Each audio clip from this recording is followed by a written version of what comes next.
That's Ryan Hodge, broker at the Realty Firm, and this is the No Secret Agents podcast. We aim to serve and support the local real estate community and beyond.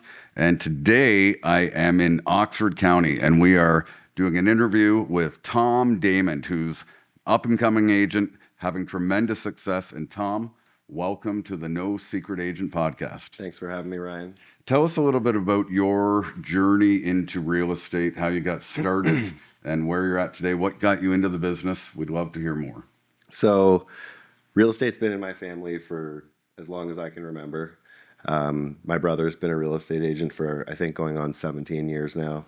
My mom was a real estate agent. My dad in sales, not real estate. So my mom kind of held down the real estate fort when we were growing up.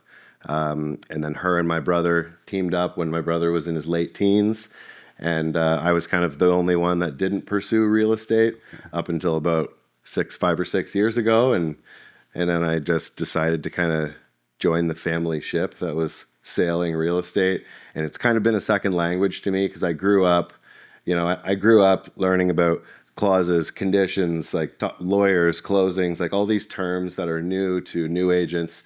It was a second language to me already. I already knew about it. So going through the courses and getting all of that was fairly easy for me. So it just felt natural. I worked as a fitness coach for a long time in the fitness industry. So I worked with people, and I genuinely love working with people. And so it felt like a right fit. I wasn't feeling fulfilled in my role previously, and it was a seamless transition, and I haven't looked back, and I love it. That's awesome, man. And you're having great success. And Oxford County, which is the second market the Realty Firm came into, is a smaller community. But maybe you can tell us a little bit about, what does community mean to you, both personally and professionally? So it's a loaded question. I would say community means a lot to me, naturally. And I think that it comes from my roots of being a personal trainer, being an online fitness coach. I grew a business of an online fitness coach. We grew to 15,000 followers, and I had a lot of clients and people that I helped individually. So working one-on-one with people is in my blood. And I've always preferred, I was an online fitness coach, so I worked with people I've worked with the head coach of the swim team of the University of Texas. I've worked with a crypto investor down in California. I've worked with many people, but I've always preferred working with local people. And I find those people at the gym and through my fitness community. And then so that sort of transitioned into real estate. And so I try and keep myself involved locally in the community that way. So when you look at that, and we'll talk more about it because we're doing some work together. And for anybody that wants to know about fitness, this guy is the guy. In regards to, the community and staying connected, do you find that you bridge that gap between fitness and your real estate business? Is that one of the ways that you stay, connected to the community among all the other things that you're doing? Yes. To put it simply, yes. And the transition was seamless. Like I said before, I've worked with people intimately, very close. And when you work with somebody in regards to their fitness goals, it's very intimate. The people are very vulnerable, and they have to expose those vulnerabilities to you, and they need to trust you that you're not going to go talking to other people, you're not going to blab about them. And so there needs to be a client and coach confidentiality. Just like a real estate transaction, there needs to be a realtor and homeowner or buyer or seller confidentiality, and you need to have that trust. So I had that experience and I had that trust with people, and it's been a seamless transition. And to answer your question more thoroughly, I actually, when I first started real estate, I got out of the coaching, the fitness coaching, because I didn't know which direction to go. And I actually found through time that I was losing my network and I was losing my connections to the community. And that's what my connections to the community are rooted in, was through my fitness connections and through my network of people that I had developed. And when I stopped my coaching, I was losing that network. So I got back into coaching. I started doing what I love, but just two different things now. Real estate, coaching. I love them both. They flow seamlessly together, and it keeps me connected to the community. Yeah, that's similar to my path. I mean, with speaking and coaching, it's something that I love to do. I mean, business is local and at home, but that always, supported other agents in the industry and enrolling people into the realty firm, that would see, it's just some different facets to us just versus just being the real estate agent, right? When you really look at the time that you got into real estate and the time that we're in right now, one of the more challenging markets that I've seen in almost 20 years. And so I feel that those right now that have success and survive and thrive through it are going to have very long and outstanding careers. And you continue to do that. What would you say is setting you apart as a real estate agent right now when so many agents are struggling? You have more experienced agents right now leaving the industry than ever before. So what sets Tom Daymond apart in terms of having success in a market like the one we're in right now? Well, first of all, thank you. Much appreciated. And I think it comes down to these fundamentals that I hold myself accountable to, and it's honesty and managing expectations. And I find that's where a lot of realtors will fall short, especially when times are tough. They're chasing the deal. Yep. They're chasing the sale. They're chasing the listing. They're chasing buyers, and they're not putting the people's needs first. And sometimes they're not properly managing expectations. So for example, if you have a seller right now that purchased in 2021 or 2022, you're going to have a very honest conversation with them about a potential 20% price reduction from what they may have paid in 2021. And some realtors I don't think are managing those expectations properly. They want to get the listing, they want to get the sign on the lawn, and they want to get advertising. And I won't do that, and I won't take a listing if our expectations are not properly aligned. And if we have a slight disagreement based on price or list price or expectations or anything like that, we still will work together, but at least we'll come up with a plan moving forward for, okay, let's try it this way. I'm willing to try that. But if we don't have any activity, we need to come up with a game plan so we're not all kind of running around wondering what's going on when there's no activity. And so I think the root of that is driven from, I really, really try to manage people's expectations properly. And be honest. And some agents will not.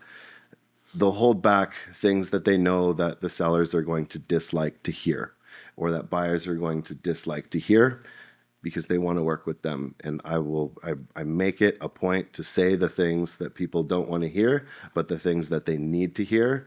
And then from there, it's smooth sailing. Not only that, you avoid so much frustration as the whole experience, right? I mean, I've always said I would way rather level with somebody than lie to get a listing. Yes. Because I've seen it for years and years. And, right now, 2021, 2022, there are a lot of people, like you said, that I've had a lot of appointments with, even in my own business. They're not able to sell right now.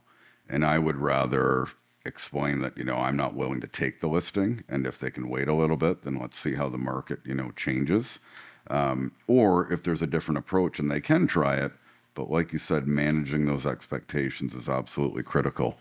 Can you share a proud moment or like your top success story inside of the business so far, and what really makes you love this business right now? Okay. So I'll start with, I think probably my favorite transaction was I had a buyer and we were looking for a property down in the Beamsville area. And he was very particular about what he wanted. He wanted land. He wanted a structure on it. Didn't want it to be zoned as residential. And we found something. And that's rare. And sometimes when you're very picky with what you want, you also don't get to be picky with what you pay, right? And so this one worked out. We went in. The property had been on the market for 174 days. Very unique property. It wasn't zoned as residential, so the taxes were very low because it was farmland. There was a structure on it that technically you could live in, but it was a little gray on whether you were supposed to live in there type thing. So would have made a great Airbnb. Anyway, we got it. We went in. We ended up getting it, but we went in first and couldn't come to an agreement. And then because I was really trying to get a good price on this property for my buyer, and so we went in. And we didn't come to an agreement. We let it sit for a little while. Still on the market for a couple more weeks. We went back in again. Still couldn't come to an agreement, but we're chipping away. We're chipping away at this point, and let it go for a couple more weeks. Still no interest.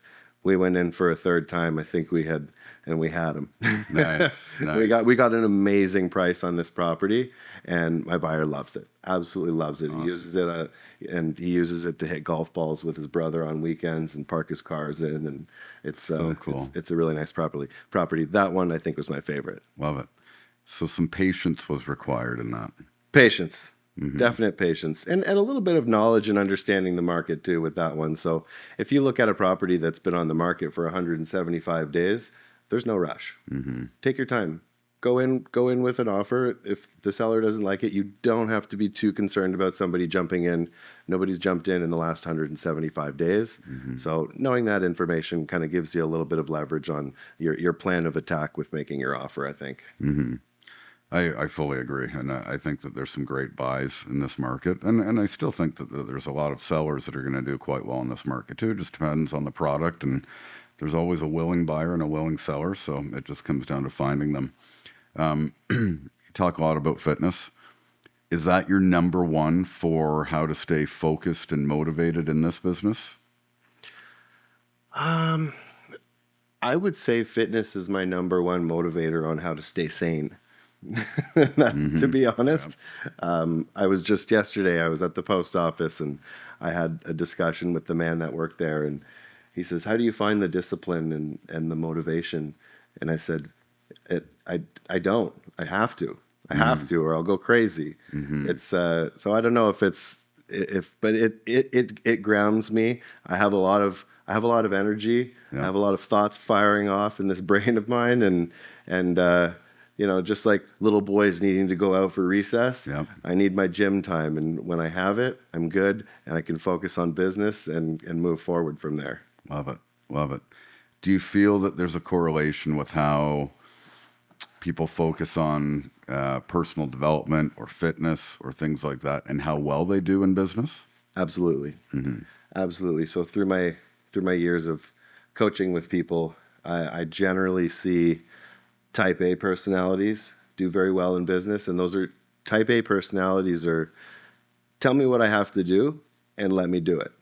And I find that those people, when I work with them, are also the people that are generally successful in other areas of their lives as well. For sure. Getting into the business, real estate has a unique reputation. Us realtors, there's lots of us and all different kinds. What would you say is one misconception about real estate agents, and how do you combat that? We have such a bad rap, and I like to say, just like any business, there's always a few bad apples in the bunch. There's always a few bad apples. Take any business. There's some bad lawyers. Maybe they have if anything, they have a worse rap than realtors do sometimes too, with all of the lawyer jokes. But yeah, there's always a few bad apples in the bunch, and those are the stories we hear about. We are in a position where people could be taken advantage of, and their most profitable asset and their finances could be taken advantage of for the sake of profit. So I think that is really where it becomes important to have trust and honesty with your clients. And and I know from being in the business, those agents are out there. Those are the agents you want to work for, you want to work with. You don't want to work with the agents that are chasing the sale. And like I said, few bad apples out of every bunch. And those are the ones we hear about. And I think those are just the ones that are ruining it. For sure. In my experience, for the most part, that's not most agents. No, I agree. Far greater professionalism than not. But the misconception, of course, negative news hits a lot harder and is a lot more abundant when it happens. What advice would you give to somebody thinking about getting into a career in real estate, or a new agent that maybe is struggling? What kind of advice would you give them? I would say, well, getting into real estate, I would say I've seen people with different personalities perform well in real estate too. So it's not necessarily, you don't have to have one type of personality to be good at real estate. And so I wouldn't specifically say you have to be a type A or you have to really enjoy chatting with people. I know realtors that are kind of introverts that are really good realtors that do really good stuff for their clients. For sure. And I know extroverts. I find if you're an extrovert, the business does come easier because a lot of success in real estate is people just knowing that you're a realtor and being connected. And they go, hey, I need to sell my home now. I know Tom from the gym. Let me give him a call. And if you're not out there, you're not being social, you're not going to events, there's just less opportunities for people to know that you're a realtor. And a lot of it just comes down to that. You can knock as many doors as you want to offset that. But I think it does help in terms of ease of getting into the business if you are a very social person. Sure. And then I would say also, it is not as easy as people think. No. Realtors get a bad rap for, I don't know if you've seen that video where we wake up, we have some chocolate, 1/2 hour, 2/2 hour, and like that's not us, Maybe that's the top 1% that's maybe running a team. I don't know. Those guys are busy too, It's though. not. No, yeah. It's not. Yeah, it's not. Like, it's hard work. And I completely lost where I was going with this, but yeah, it's really hard work, and I would say, oh, that's right, don't think it's that, because it is very hard work, and sometimes you are knocking doors, you are flyering, and there's a little bit of sales involved as well too, because there's some resistance to us immediately, and some of that is just not through sneaky tactics, but through honesty and integrity, letting people know, like, hey, I'm in this with you. I have your best interest at heart too, and it's just a matter of breaking them down so that you can reveal that to them instead of them feeling like they're being sold to. Totally. Yeah. Totally. I think that the element. It's funny that you said lawyers and real estate agents. My dad said those are the two people he dislikes the most. So Yeah. I'm a real estate agent. My kid brother's a high level lawyer, so he got both of us. When you look at the way that we can inform the consumer of who we are, what we do, what we're all about, social media obviously is a big part of many realtors' business. What I find is that a lot of agents still use the same old buy with me, sell with me, just sold, just listed, and that's it. It's so one-dimensional. What I've really noticed with you is that, one, you came out of the gates so strong on social, but two, you continually provide information, value. I find that often you're doing exactly the right things in terms of answering the questions that keep the consumer up at night, so to speak. And so what is it about social media? How important do you think that it is? Maybe share a little bit more about that for, your own business. Yeah. So I first of all, I know some realtors, especially commercial realtors, they're not on Facebook, they're not on Instagram, and they do a lot of business, right? And then my brother used to work for a team that didn't believe in social media at all. It was cold calling and door knocking. And I think that it was the owner of that was a little bit older, and I think that's getting a little outdated. We're on our phones all day. Yeah. And as a salesperson or a realtor, you want to be popping up in people's minds all the time. It's no different than having a fridge magnet on their fridge, and they look over and they see my ugly mug every morning when they're cooking their eggs, and oh, yeah, there's the realtor on my fridge, and it's no different than that. It's popping up in people's heads, letting them know you're a realtor.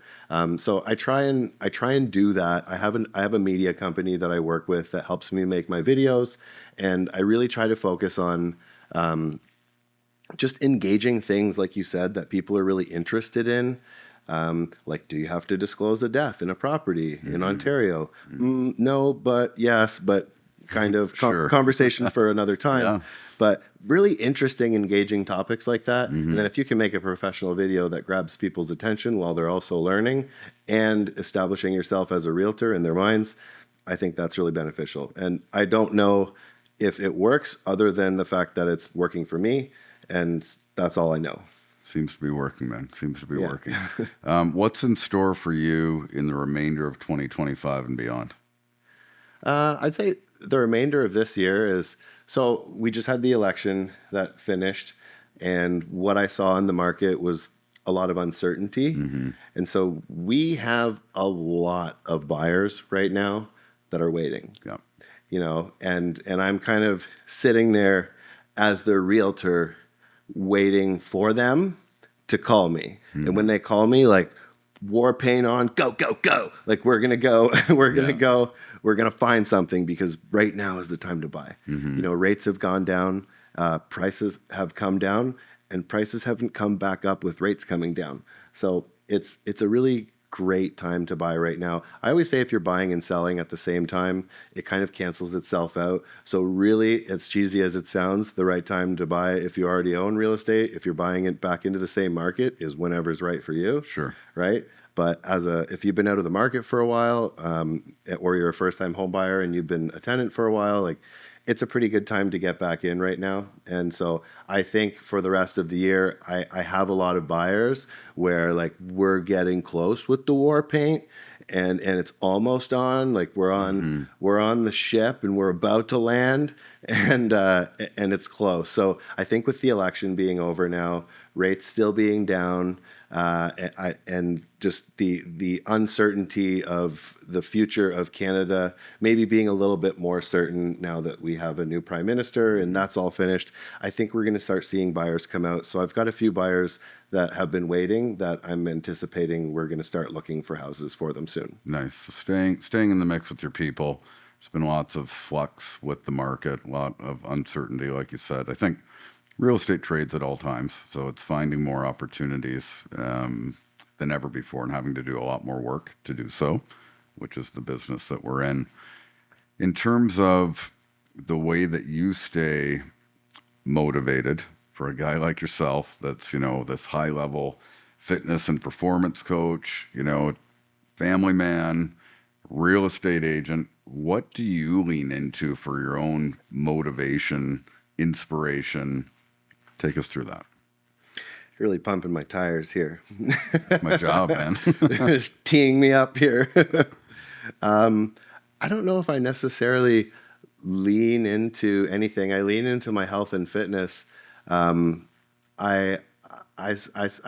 traditional in my family values, and so is my wife. So I'm the breadwinner. So there's some pressure there. I'm the provider, and she keeps our house a home and does everything in that regard. And we have a very we're meshed very well in terms of our alignment. So that does keep me going. The fact that there's no backup, right? But I've always been an overperformer and an overachiever. I'm really competitive with myself, and I'm always driven. I have this desire to prove myself, which just is deep within me to my core, and I can't get rid of it. And it's a good thing. It has its downsides too, but it's just who I am, and I don't know how to stop.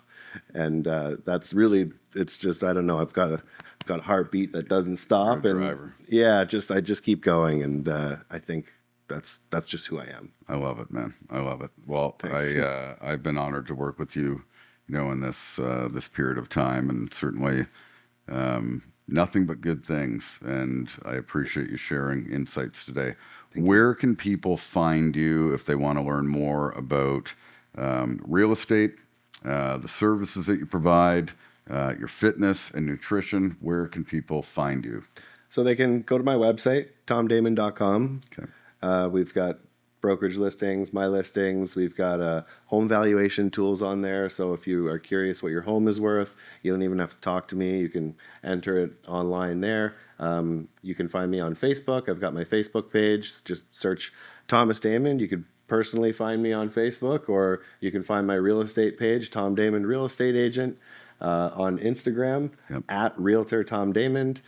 You'll see my informative videos there, as well as just a little bit more into my personal life. I keep my Instagram a little bit more informal than other stuff. And then for fitness, if anybody's into fitness, I still do my online fitness coaching as a hobby, and at Tom Daymond is my fitness page as well. And I'm all over. Awesome, Check me out. You are. We'll make sure that we post all of Tom's information. Thank you for being here. Thank you for spending the time. Thank you for sharing about the Oxford County community, your business, how you serve and support others. And this is another edition of the No Secret Agents podcast at the Realty Firm. Stay tuned on all of our channels, and we will be sure to get this up and running soon.